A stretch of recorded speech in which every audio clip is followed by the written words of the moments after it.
Hello, everyone from Chelsea Fan TV. I mean, I literally went out for a couple of hours, and next thing you know, we are linked with Michael Olise. Apparently, there's a big tug of war between Chelsea and Man United for this player. So, me and Father, we're going to be reacting to it, giving our thoughts. And if Olise comes in, somebody's got to go. And there's a couple of other things floating about. I mean, first of all, Father, how are you, mate? Thanks for coming on. And what do you think about all this? I'll be real with you. It's been a journey, since Sunday, the last game of the season. I've seen managerial sacking rumors now. I've seen some new names coming in. Now I've seen some new names, the players new pop up as well. So lots of going on at Chelsea at the moment. It's just that unknown quantity itself, and I don't know, man. I'm speechless. Honestly, I'm speechless. Bro, I don't understand it, man. I mean, look, I think Elise is a great player. I think he's a really good player, but Mm, we've spent all this money since Clear Lake have come in. We got Sterling, we got yeah. Madueke, we got Mudrick, we got all these wingers that we haven't even spoken about whether they're going to get minutes at Chelsea or not. We've just signed, we've got Angelo who's on loan at Strasbourg, we got Kendrick Mm. Pires. I don't think he's going to have game time next season, but still another player in that position. And who's the Brazilian we just signed as well? What's his name? Esteval, William Esteval. Esteval. So Yeah. for me, mate, as far as I'm concerned, I think that we're just overflown in these positions. And if Elisa's going to come in, somebody's got to go. Um, but then you beg the question, who's going to take these guys? You've got Mudrick, Madueke, and Sterling. These are three realistic players that could be leaving Chelsea if Elise comes in Hmm. the door. You've got Sterling, who's on 325 grand a week. You've got Madueke, who's just signed for Chelsea, started to actually pick up some form under Pochettino. Yeah. Never really been given a chance before that. And you've got Mudrick too that hasn't lived up to his potential. Now, out of the Mm. three, you would say Sterling has to go, but then you've got the Yeah. wages. Then you've got Mudrick who hasn't lived up to his potential. So you'd say, right, get rid of him. Who's going to pay the money that's going to give us anything back based on the investment he made? And why would Mm. he leave Chelsea when he's on a decent contract, only over £100,000 a week, and he's got what, another 7 years left or something like that? So I think it's very difficult to incentivize these players to want to leave the club and go Mm. to what is ultimately going to be a downgrade in a lot of cases. I know that we haven't been great, but we are still a top club, even if we are being dragged down, and I do believe that is the case as well. But that's another conversation. I mean, who do we get rid of? The thing is, with Raheem Sterling, it doesn't surprise me the fact that he has been playing really poorly this season as well. And for me, he's been massively declined ever since Tuchel got sacked, ever since Potter got sacked as well, ever since Pochettino got sacked. He's been massively fall behind the pack, likes of Mudryk, and arguably as well that you got Esteval that will not come in at least until 2025. That means the next season as well is going to be crucial for Raheem Sterling because he's going to play under the different manager. Imagine if you come into the team like Chelsea, who are in the rebuild process, six different managers. Do you know how crazy does it sound to you? It's It's just it's ridiculous, Father. it's It's ridiculous ridiculous. as well. The fact that we come to a conclusion that this director's got to take some accountability as well in terms of the signings. But why would you stockpiling the positions that we don't need to fill in? We've got Madueke on the right hand side. We got Mudryk on the left hand side. You practically have two attacking wingers outlet. Plus, you got Ziyech coming in from on loan from the Galatasaray. Surely you're going to have to ship one of them out. That's going to be Ziyech. That's for sure because he's going to be sell at least 20 mil to 25 mil. Then you're going to bring in Olise, who's playing as a right wing. What's going to happen to Palmer then? Is he a number 10? Is he all right wing? Plus you got Nkunku in our team that mainly plays as a 10, but I heard some of the some pundits saying that he might play on the left if the new manager comes in. We don't know who the new manager is, so at the moment, like, I don't want to the same thing that happened again with us when we stockpiling a lot of players in one position. Then we're not. Then one of them is not going to be happy. That's for sure. In regards to Raheem Sterling, I don't know about him. It's like he's happy that he's in London. I don't think he's want to go to somewhere else than maybe other clubs than London. I don't think he's going to go to Tottenham. So the only possible is he might go to Arsenal. That means that one of the Arsenal players Come will be on, shipped mate. out. He's not going to Arsenal. That's a I load th- of rubbish. I Why think would they ever? Why that's would Arsenal take him? I think that's a possibility as well because No, for me, no. no, I disagree. You know why? Because I've been hearing a lot of chatters that he wants to play that Champions League football. If he wants to, if he He's wants not good that, enough for Champions League football. He's not good enough for Europa League football. He's not good enough for Conference League the way he's playing. He's not good enough for anyone right now. Like, don't get me wrong, Sterling's had good moments. I respect the goal he scored against Forest. He's had good moments. He scored a nice goal against City away from home. Like, the guy's been a good player. Like, fair play, respect for that. But you've got to be a good player every week, and he's not. And ultimately, Olise would be a massive upgrade on all of these players. We can agree on that, right? He's a better player than Mudryk. He's a better player than Sterling. He's a better player than Madueke.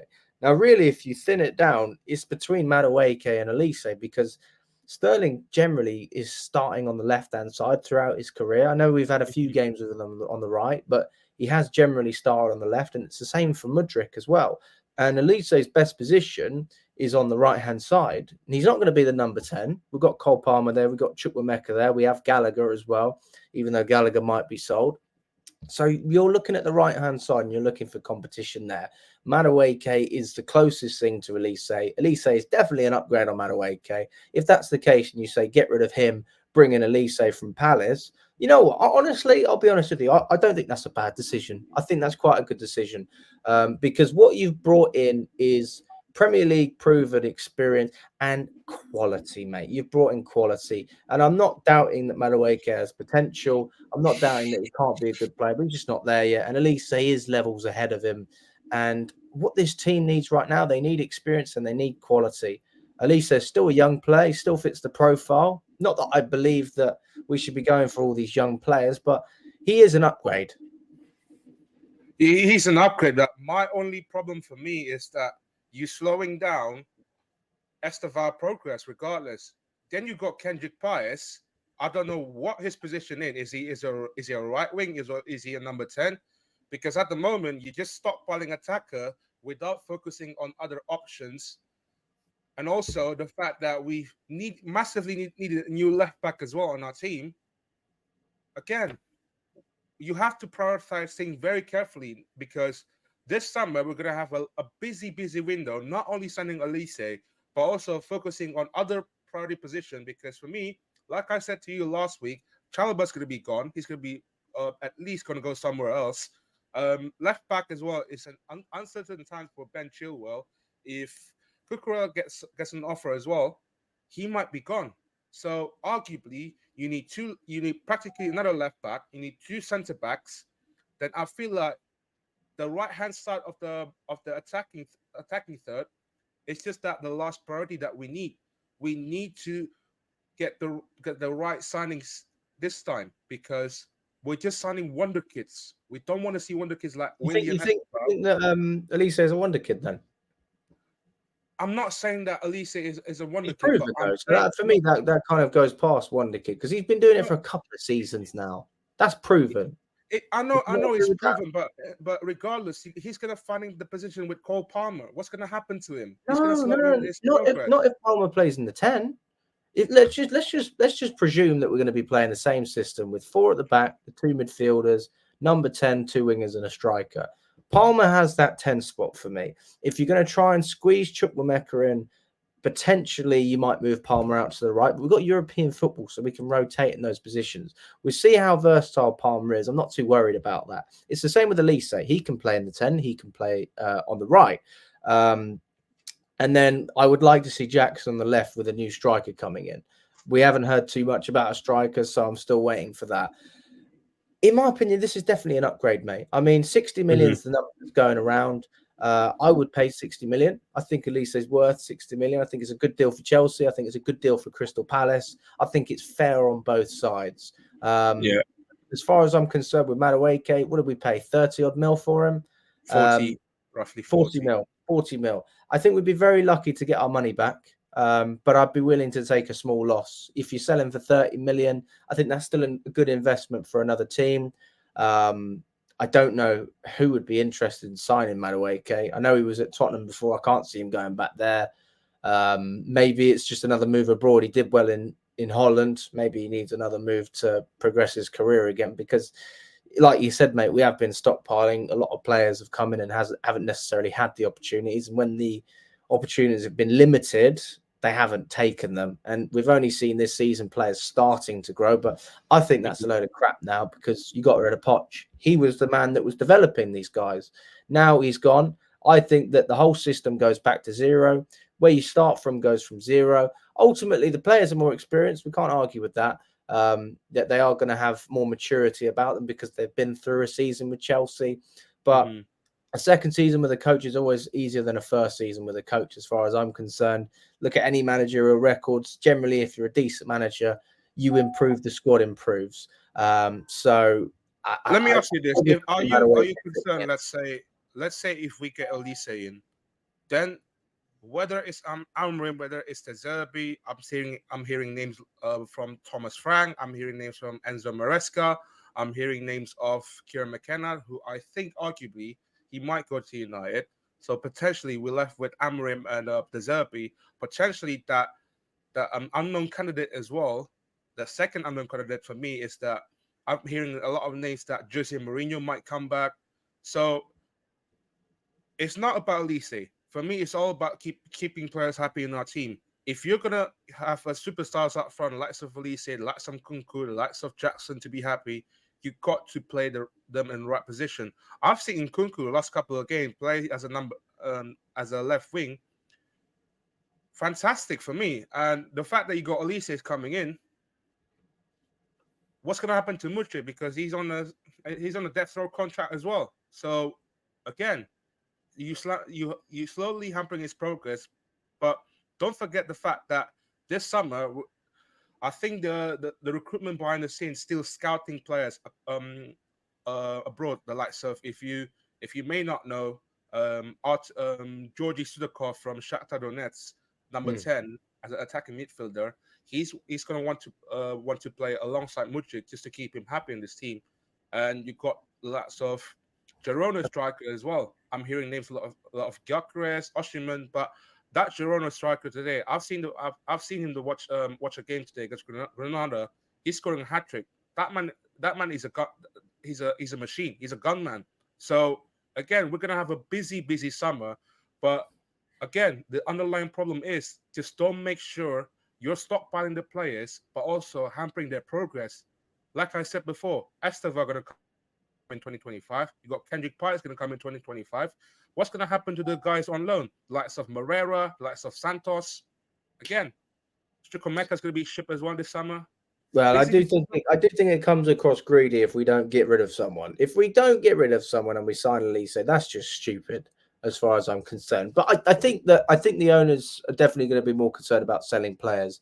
We have to sell players. If we're selling Chalobah and Gallagher, then you got to sell some of the bums, because they're the good players in our squad. They're players that have actually contributed.